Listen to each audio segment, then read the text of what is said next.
What a time to be alive. Well over $1 billion is a B. $1 billion has been handed out. Welcome into our show, part one of the two-part NBA free agency special. I'm Cassidy Hubbard, and to help make sense of what has been already a crazy first day, we have this great crew. Our former front office executives, Amin Al-Hassan and Tom Penn. Our NBA insider, Chris Broussard, will be on top of all the breaking news. And NBA analyst Antonio Davis, sad he wasn't born later. It's not too late. Mama should have held on. Not too late. It's not too late. Come on, AB. 10 good minutes. We've got you covered for everything you need to know in NBA free agency. Let's walk. I feel like I'm one of the 5 best players in the league. Constant attack mode. I just try to block everything. You know, free agency will always be uncomfortable. Dwyane Wade right now can be had. People are going to want to throw a big offer at him. Wade with a jam. There will be a market for Dwight Howard. He'll find a new home. I don't think we'll see him in Houston next season. Blocked by Whiteside. Nobody's going to with blocks. They max him, though. There's no guarantee they're going to max him. There continues to be a lot of teams throughout the years that are interested in getting my services. He has had one of the best years of his career. Best scenario appears to be him staying right where he is. Are you not entertained? Man, it's been a very busy day. Here are just some of what we've seen so far. Mike Conley and the Grizzlies have agreed in principle on a 5-year, $153 million deal. League sources tell ESPN's Mark Stein. Sources said the verbal agreement will be sealed tonight, and the final details are nearing conclusion. Dwight Howard going back home to Atlanta, not Orlando. A Yahoo report says he and the Hawks have agreed to a 3-year deal worth just over $7 million. ESPN has confirmed the news. Much more on Dwight Howard in just a bit. Hassan Whiteside says he will re-sign with the Miami Heat, writing a post for the Player Tribune. I've played on 8 teams since college. I'm not ready for there to be a 9th. The Pistons are on the verge of a 5-year, $130 million max deal with Andre Drummond, according to our Mark Stein, after the sides mutually agreed to do a contract extension last October, making Drummond a restricted free agent this summer. He was their top priority. DeMar DeRozan has agreed to a 5-year deal with the Raptors. The structure of the new contract is still being worked out, but it's expected to average at $29 million per season, according to our Mark Spears. Chandler Parsons has agreed to a 4-year max deal with the Grizzlies, meaning the Grizzlies have reported $247 million today to Parsons and Conley. And here is a picture of Chandler Parsons and new head coach, Coach Fizz, looking happy. I'm sure that big smile, just got paid. The Lakers, earlier, they reached a verbal agreement with center Timofey Mozgov on a 4-year, $64 million deal, first reported by The Vertical and confirmed by ESPN's Brian Windhorst. Here are some other deals that were announced today. Bradley Beal and the Wizards agreed to a 5-year, $128 million deal to come back to Washington. The Hornets will also bring back a player in Nick Batum. He'll get $120 million over 5 years of his deal. Jeremy Lin left the Hornets and agreed to join the Nets for 3 years and $36 million.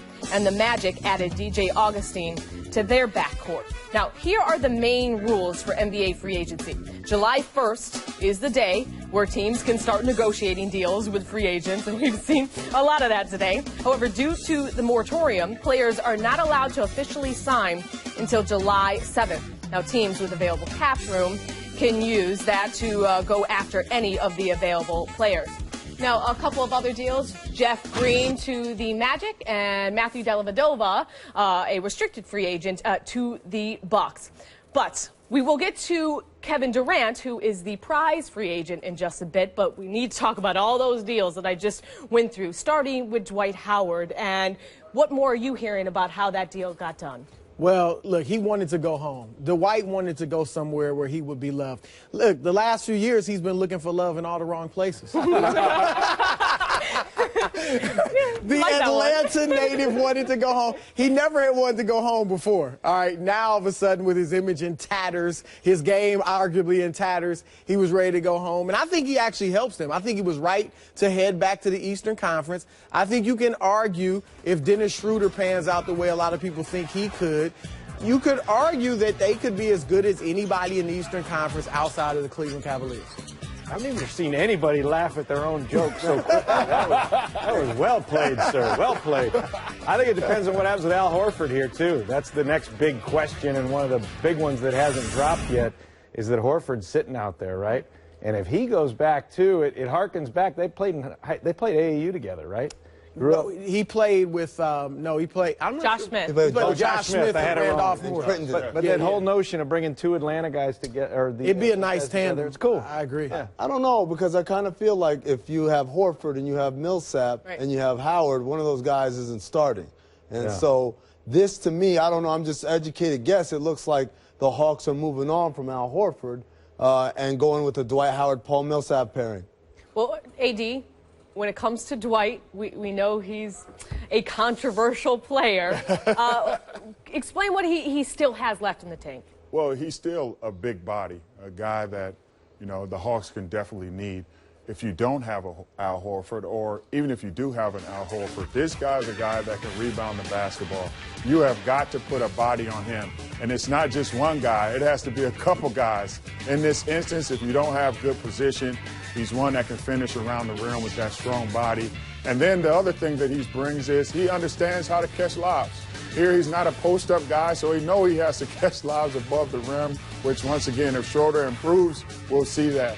And then he can block shots. He can protect the basket. Although his numbers fall, if we get this guy with some energy, we get him out there in the right mindset, I think we will be able to see a guy that can help the Atlanta Hawks maybe take that next step. We talk about them kind of always being in the middle. Maybe now they can start fighting against teams like Toronto, Cleveland, and some of the other. I got to make a quick correction. I said 3 years, $7 million. Yeah. This I was very wrong. That was like 3 years. Yeah, that was 3 years ago. $70 $70 million. My bad. Do you think that's a good deal? It's interesting. He's paying the price, I believe, for his tough struggles that he's had. Because we're seeing 150, 140, 130, and it's only 70, right? I mean, as funny as it is, he is paying some sort of price here. You're right. He opted out of 24, but he got himself into just slightly less than that for 3 years. I think he's still got a lot of life after him. He can dominate the boards. You broke it down well. He's a load. Yes. And can dominate and change the game when right. But, yeah, I think the deal is more modest than I expected. But it's a good home for him. It's a good landing. Will we ever hear about a 3-year, $7 million deal ever again? No. Those days are over. That's going to be like the minimum. 3 months.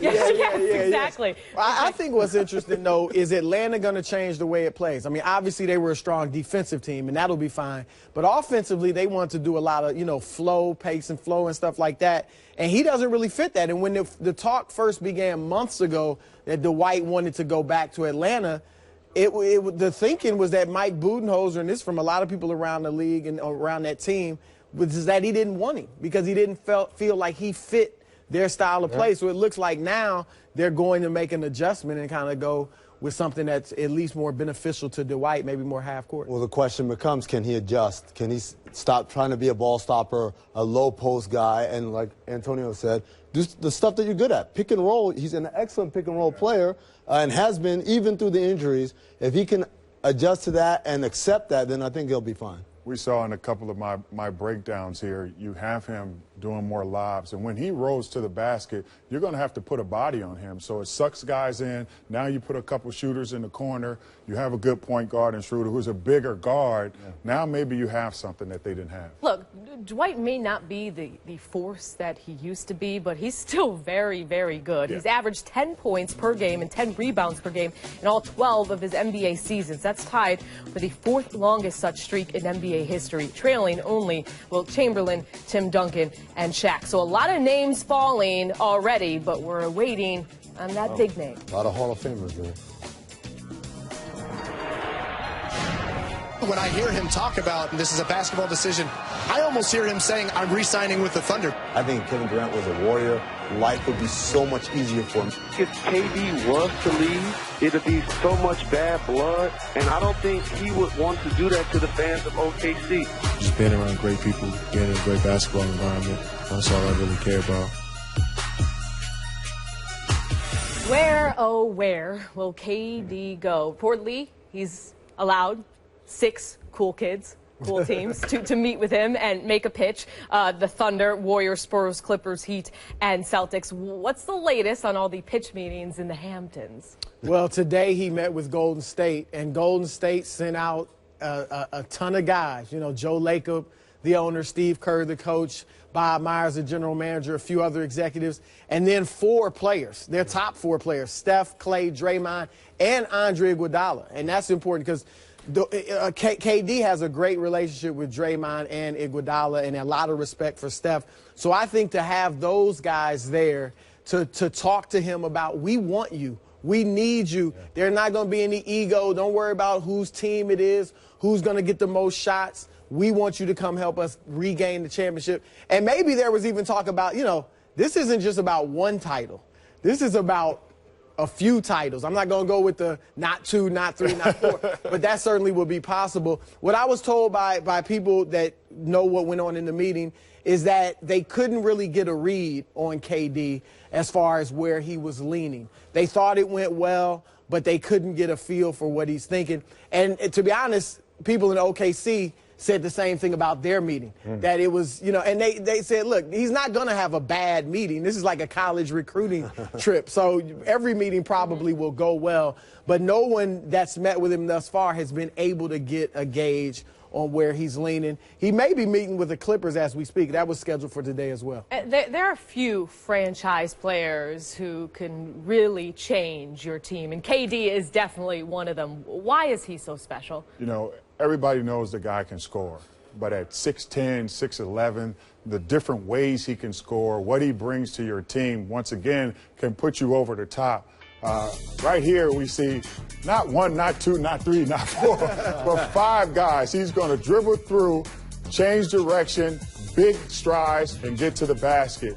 Here, at the end of the game, he's a guy you can get the ball to and knock down big shots. And then in the open floor, you need more than 1 or 2 guys. He took 2 dribbles then at half court and got to the basket.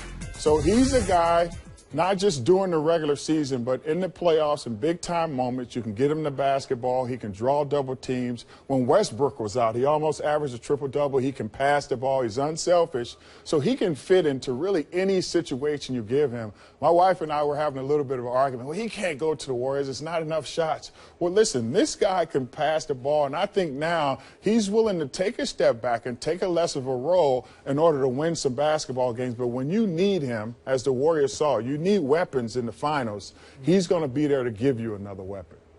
So you're saying that who won that fight between? Oh, you know I didn't. He can't go to the Warriors. All right, wherever he decides to take his services, they will be getting a player who's tied for 3rd in NBA history with 4 scoring titles, with Michael Jordan and Wilt Chamberlain, the only players to have more. And if you notice, none of these players left their team in their prime as a free agent. Let's send it over to Tom and Amin at the touchscreen. Tom, what did the Thunder have to offer, and which team is next in line? They have to offer the known, and they have to offer the most money. Take a look at the known. It's his team. He helped build it, high to low, every salary, and they're just loaded with players. Down here, Steven Adams, Robertson, right? 2 starters that make very little money. The trade they made is interesting for Ilyasova, Oladipo, and then the young kid Sabonis, right? Yep. So what you have to do is bring in his $26.6 million. That's the max he's going to get. Look at the difference here, I mean. He can make $114 million if he goes somewhere else. He can make $153 over 5 years if he stays. But look at this 6-year track they can put him on.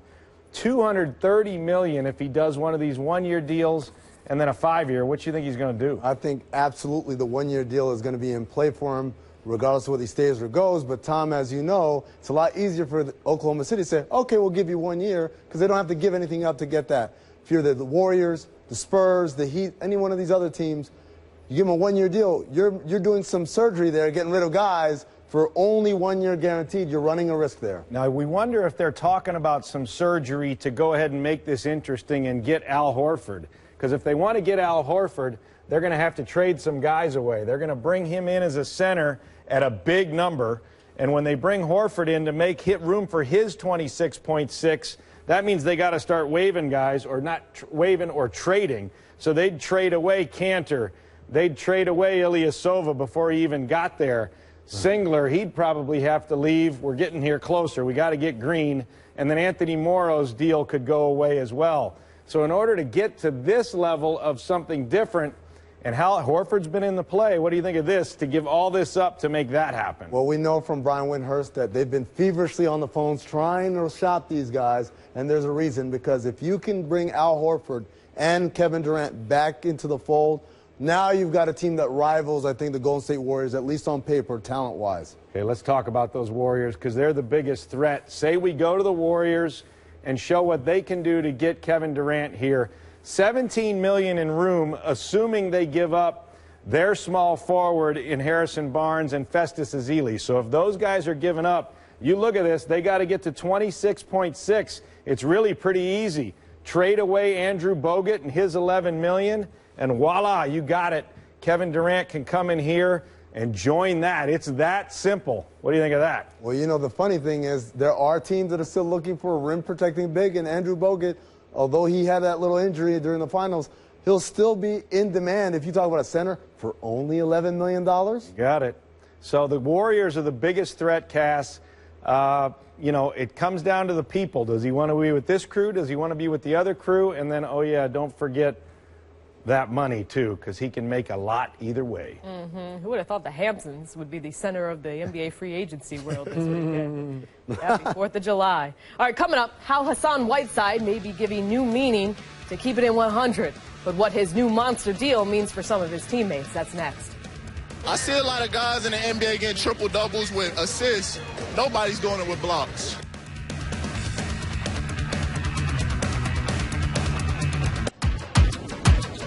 Moutier, send it back, Hassan Whiteside. I just try to block everything. When he's this ferocious and defensive-minded, his impact is staggering. I see a lot of guys in the NBA getting triple-doubles with assists. Ain't nobody doing it with blocks. Nobody's doing it with blocks. Ain't nobody doing it with blocks, and ain't nobody can say Whiteside wasn't rewarded for it. There's a lot of double negatives, but I think you guys know what I'm saying. Whiteside will be signing a contract worth roughly 100 times more than what he made the past season. A person familiar with the terms of the agreement tells the AP that Whiteside will be signing a 4-year contract worth the maximum amount that he could offer, roughly $98 million. What more can you tell us about how this all went down? Well, look, Miami, Pat Riley said he's our top priority, and he showed it, you know, and there was a lot of talk about him perhaps going to Dallas. You know, he didn't give the Lakers a visit, unlike or like most guys in the league, it seems like. But I think it's a great move for him, because if I were advising him, I would have advised him even to take a little bit less money if you had to stay in Miami. This is a guy who's had a troubled past. We all know he's a little bit immature. I think he needs that structure that Miami provides with Pat Riley, with the veterans on that team, Dwyane Wade, so on and so forth. Even guys like Alonzo Mourning, who aren't playing anymore but are there with the team. I think in Miami he can become the best player he can be. Whereas if he had left and gotten in the wrong situation, I don't know that he would have been able to thrive. I think of a guy like a Lance Stevenson and people like that went elsewhere and it never worked out for him. So I'm happy for him because I think now he'll be the best player he can be. It's an organization that believed in him and developed him, the coaching staff that made this happen. 100 times the amount of guaranteed money he had in his last contract. 100. I mean, that's just like funny. And God bless America, Yeah. but at least he was loyal and went back to the team that helped make it all happen. Yeah, I think, like both of these gentlemen said, Miami was the best place for him as far as the structure, the discipline, the veteran leadership. It's not just guys like Dwyane Wade, but guys like Udonis Haslem, Alonzo Mourning around, and he needs that. He's still young in his NBA career, even though he's not necessarily that young in age. And so I think everyone wants to see him live up to this contract and hopefully earn another one that's even better. Yeah, it's hard to say that Whiteside's worth this money because it's hard to wrap your head around these numbers. But AD, is this player deserving to be a featured player on the Heat? You know, I think so. There's a huge upside. And, you know, like we were just talking about KD, when you look at guys like that who are, there's not many of them in the league. I think of Andre Drummond when I think of Whiteside, a guy with big body who's athletic, who, when he gets in the paint, you have to pay attention. There has to be a couple bodies there to stop him from rolling to the basket. The other thing is rebound the basketball. With those long arms, you not only have to put a body on him, you almost have to take 2 steps back and get him away from the action, because if it's anywhere close, he's grabbing that basketball. And then lastly, finishing above the rim.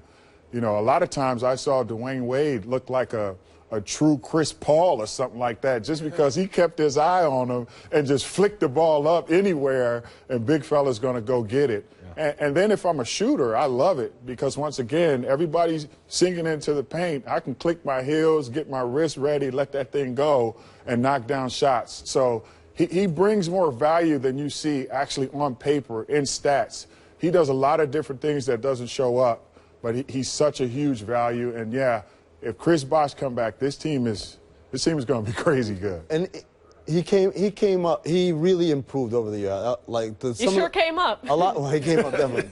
But a lot of the problems he had pre-All-Star break, post-All-Star break, they really got him in line. He got more into making the right defensive play as far as executing the scheme, and less about, I need to get another block. You know, you saw that clip where he says, "Who's getting it with blocks, baby, but me?"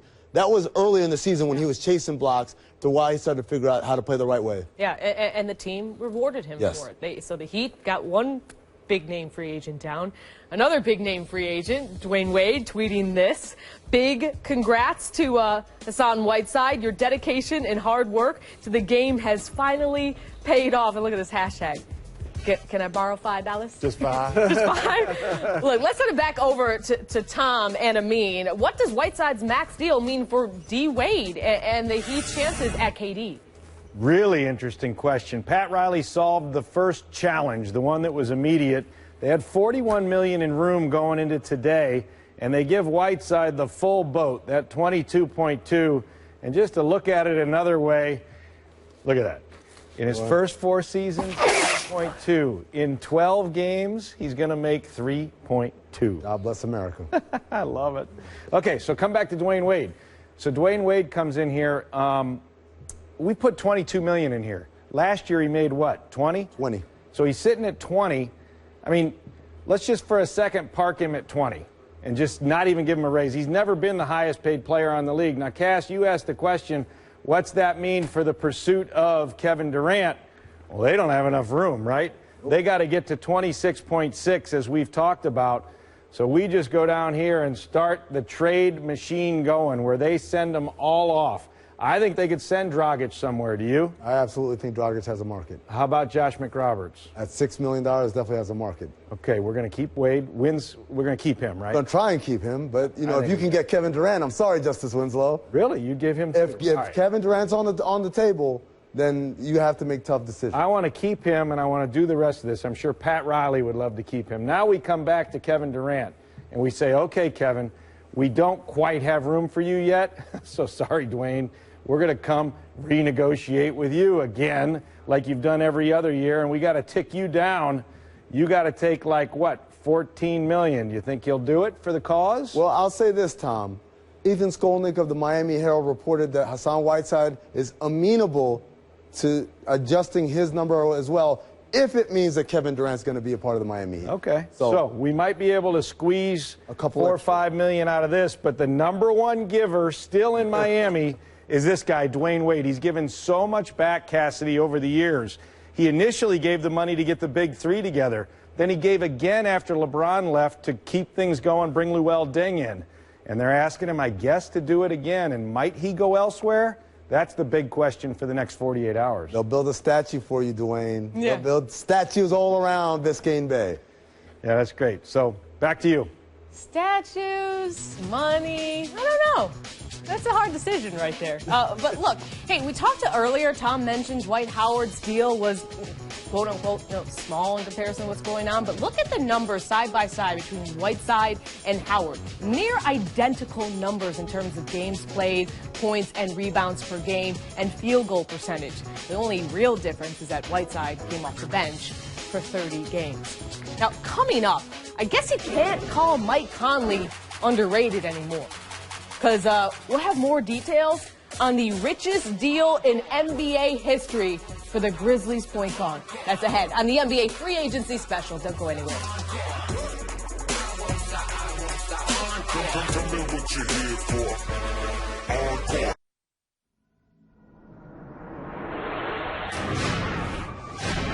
Going up against him is no easy task.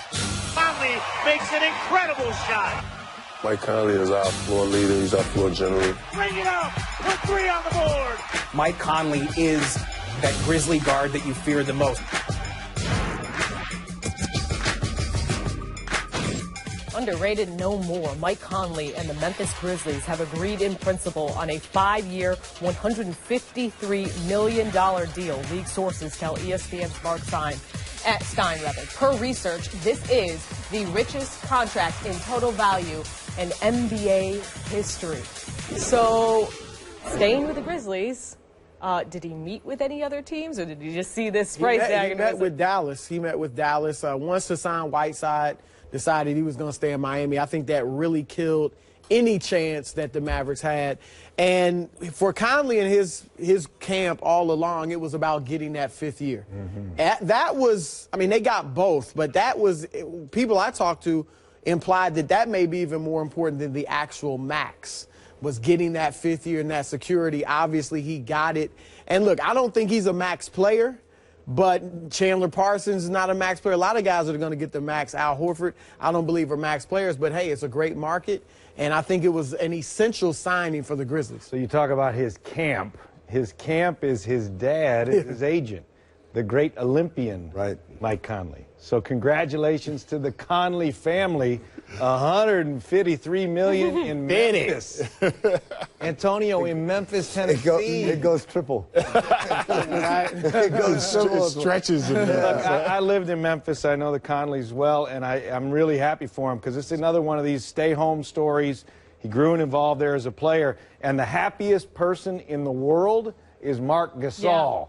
Yeah. Yes. Because he's the real deal. He's the rock in the middle. And you put Parsons and Conley on that floor with him, along with Zebo and the other, grinded-out players they have.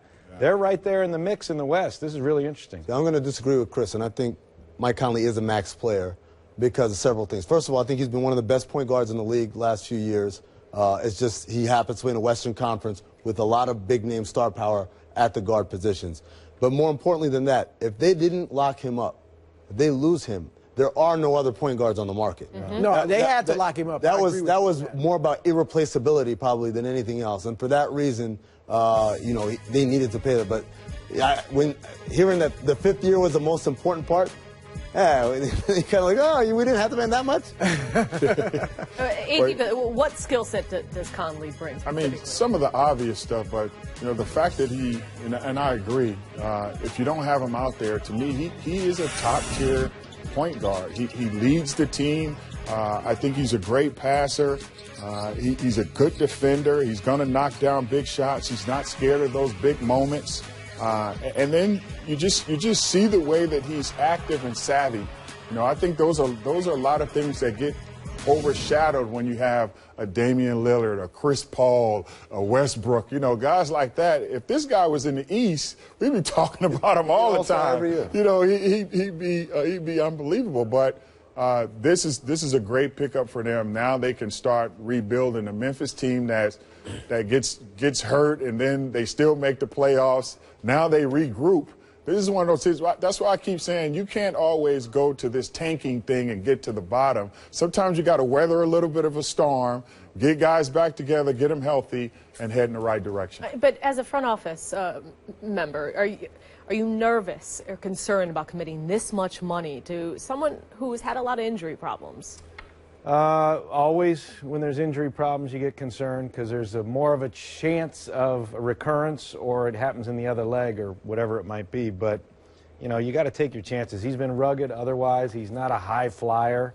He's a set everybody up and they knock him down player. You would have loved playing with a guy like this, right? Man, every day, all day. I'm more concerned about them giving Max to Chandler Parsons. You want to talk about injury concerns? Yeah. At least you know Mike Conley balls, right, when he's healthy. Chandler Parsons, he's all right, but... Well, I'll say this. I'm with you. I'm not a huge Chandler Parsons fan. I certainly don't think he's a max player, but I do like getting him on that team. Right. They have been looking for ages for three-point shooting. Yep.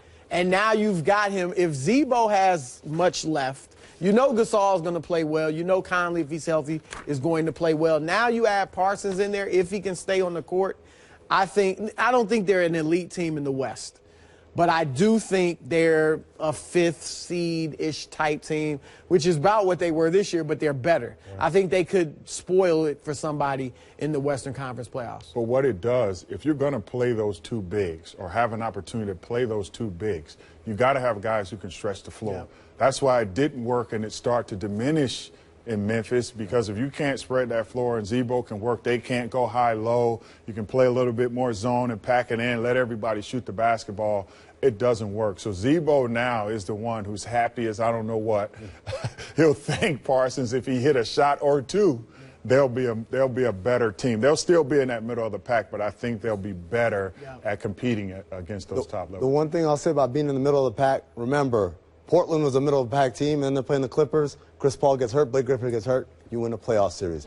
You play against the Warriors, Steph Curry gets hurt, maybe you win that series. So everything is kind of on edge at all times. I know we like to say you got no chance, but having a good team is worthwhile. A new head coach there, and I don't know what represents the new NBA more than what the Grizzlies have done today, committing $247 million to two guys. Two guys who've never made the All-Star team. Exactly. Boom. Just saying. Boom. Just saying.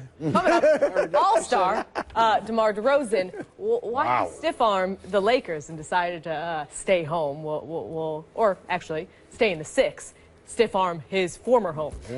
And as we head to break this week, ESPN Sunday Night Baseball comes to you from Fort Bragg in North Carolina at 8 Eastern. The Salute the Troops game featuring the Marlins and Braves. Our coverage starts with Baseball Tonight Sunday Night Countdown at 7 Eastern, also streaming live on Watch ESPN and the ESPN app. Much more of the free agency special after the break.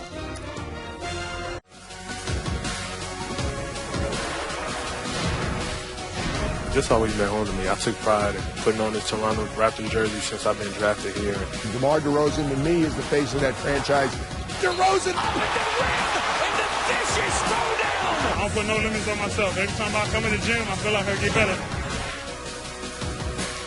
The Raptors are the only franchise DeMar DeRozan has played for in his 7-year NBA career, and according to ESPN's Brian Windhorst and multiple reports, the All-Star shooting guard has agreed to resign with Toronto for the next 5 years. The structure of the contract is still being worked out, but it's expected to average $29 million per season, according to a source. Now, from Star.com, DeRozan said about not going back home to L.A. and staying in Toronto, quote, "For me, to be second all-time scoring, the most wins as a Raptor, that's something. You might not see it now, but that's a legacy. Unless you go there and win 7 championships, there's no overshadowing who played with the Lakers for 20 years. That's that. My whole mindset has always been, what can I do here that will separate me from others? And maybe someday, somebody will say, I want to try to pass DeMar. I want to do what DeMar did." Your reaction to DeMar DeRozan staying with Toronto, Chris? I like it. I think it's great for that franchise. I like his independent way of thinking. Look how many great players, and you know, Antonio, have left Toronto just because they didn't want to live outside of the country. Vince Carter, Tracy McGrady. You were one of them. No, he wasn't. You didn't show what you. He got traded. Yeah. He got traded. There was. You told me the story. You went in. You told them. Putting him on blast. But no, Vince Carter, Tracy McGrady, Chris Bosh, they couldn't keep any of these guys. I like it for Toronto and DeMar.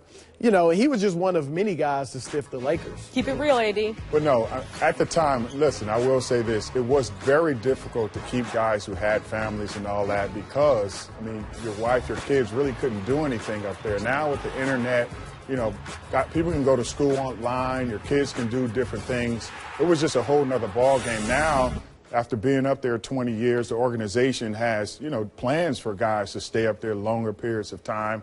They're looking at tax shelters and things of that nature. So things are just a little bit different now, you know. And I'm like you. I like his thinking. You know, when you're in Toronto now, you're trailblazing away now. That we're seeing so many young kids coming up now playing ball, coming into the league that are from Canada. I just think it's a good thing. Yeah, forever it was the Maple Leafs only, but they captured that city's attention.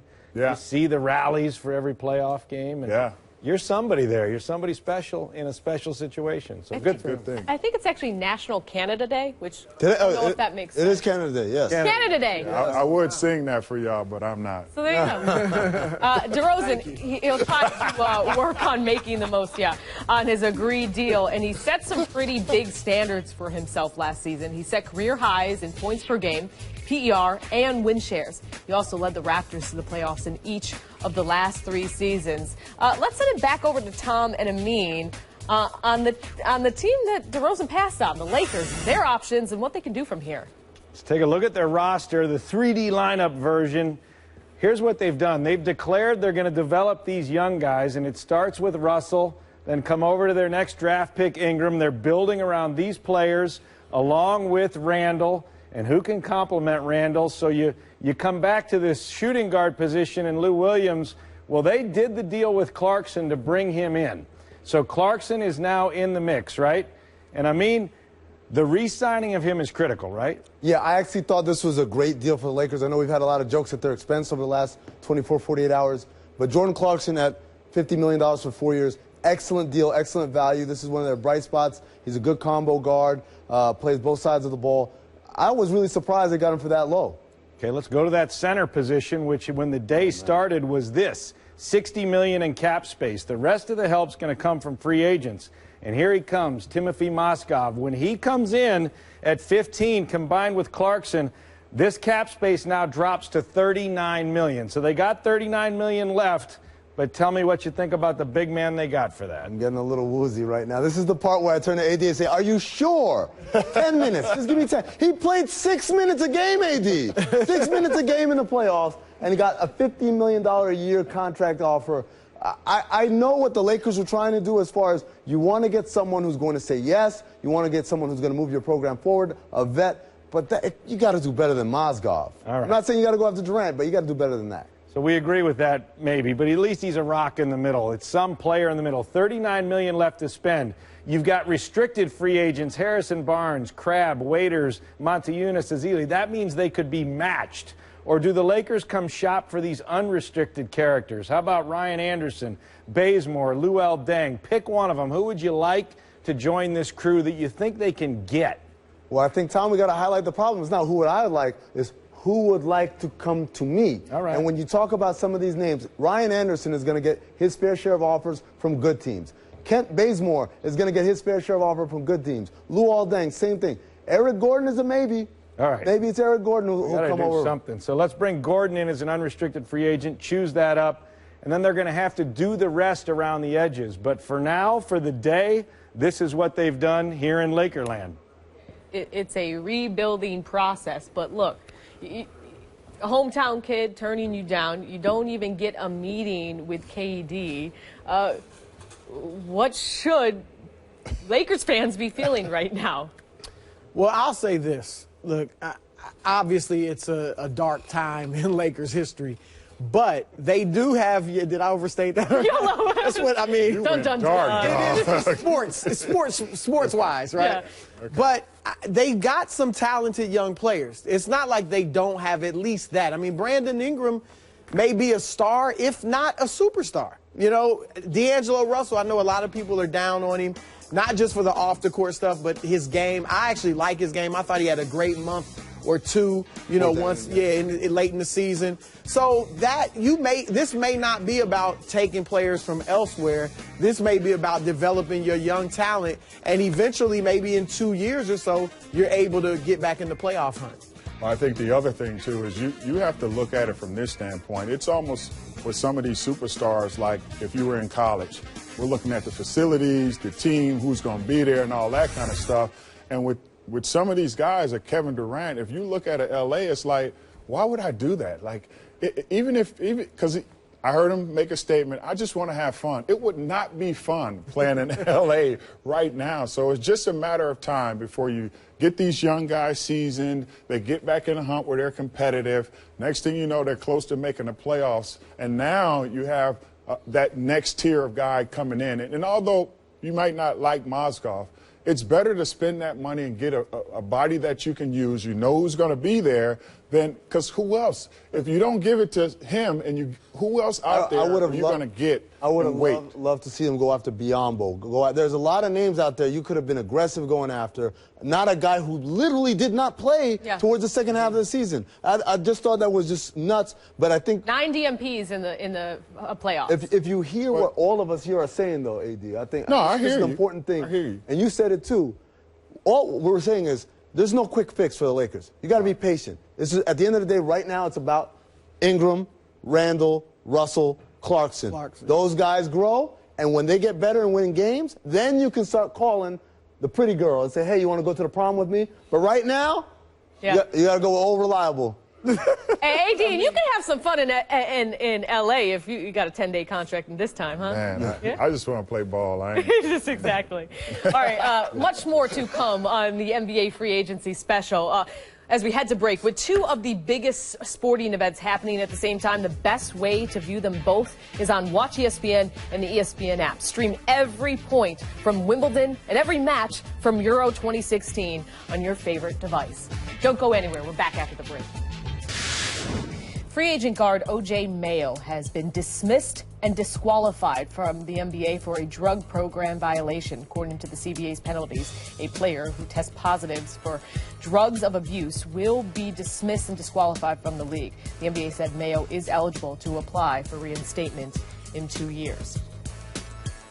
All right, let's review the news you need to know on this first day of free agency. And Mike Conley and the Grizzlies have agreed in principle on a 5-year, $153 million deal, league sources tell ESPN's Mark Stein. Conley met with the Mavs on Friday afternoon, but the Grizzlies were always widely considered heavy favorites to keep the 9-year vet.